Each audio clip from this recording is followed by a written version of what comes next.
সব ধরনের পিঠা পাওয়া যায়, বাবা পিঠা, তেল।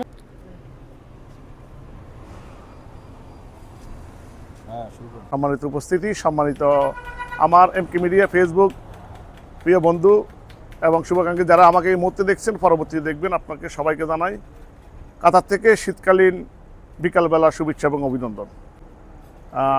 আসসালামু আলাইকুম আপনাদের সবাইকে এমকে নিউজ। সম্মানিত শ্রোতা মণ্ডলী, আপনাদেরকে নিয়ে যাবে এখন ঢাকা বরিশাল রেস্টুরেন্টের বিতরণ। আপনারা আমার সাথে থাকুন। আমরা এখন লাইভ পিঠা বানানো আপনাদেরকে দেখাবো। এখানে আমাদের একটা প্রিয় বোন ঢাকা বরিশাল রেস্টুরেন্টের কর্মরত, উনি শীতকালীন পাপা পিঠা বানাচ্ছেন। আমরা ওনার সাক্ষাৎকার দেবো, আপনারা আশা করি থাকবেন আমার সাথে। Let's go. আসলে আপনি একটু বলেন আপনার পিঠাগুলো আসলে কিভাবে বানাচ্ছেন এবং আমাদের প্রবাসীরা আপনাদের এখানে আসলে কিভাবে তৃপ্তি সহকারে পিঠা খেতে পারবেন। আসসালামু আলাইকুম ওয়া রাহমাতুল্লাহি ওয়া বারাকাতুহু।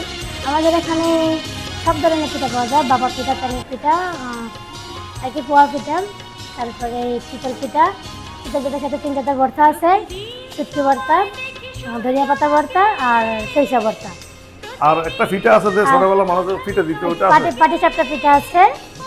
তারপরে এখানে সব ধরনের পিঠাই পাওয়া যায় ইনশাআল্লাহ। শীতের মিশন যেহেতু, শীতের পিঠা সব ধরনের পাওয়া যায়। হ্যাঁ, আচ্ছা, ধন্যবাদ আপনাকে। আসলে আপনারা সবাই আসবেন, এখানে সব ধরনের পিঠা সুলভ মূল্যে পাওয়া যায়। এই পিঠাটা আপনাদের অবগতির জন্য জানানো হচ্ছে, ঢাকা বরিশাল রেস্টুরেন্ট মাইজারের তিজারি রোডে অবস্থানরত। আপনারা দেখতে পাচ্ছেন ভাপা পিঠা অনেক সুন্দর।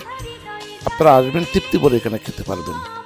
এই ঢাকা বরিশাল রেস্টুরেন্টের কর্ণধার ফারুক হোসেন মোল্লা এবং সুলেমান গাজী আপনাদের সবাইকে আমন্ত্রণ জানিয়েছে। অবশ্যই আপনারা ভিজিট করে যাবেন। ধন্যবাদ সবাইকে।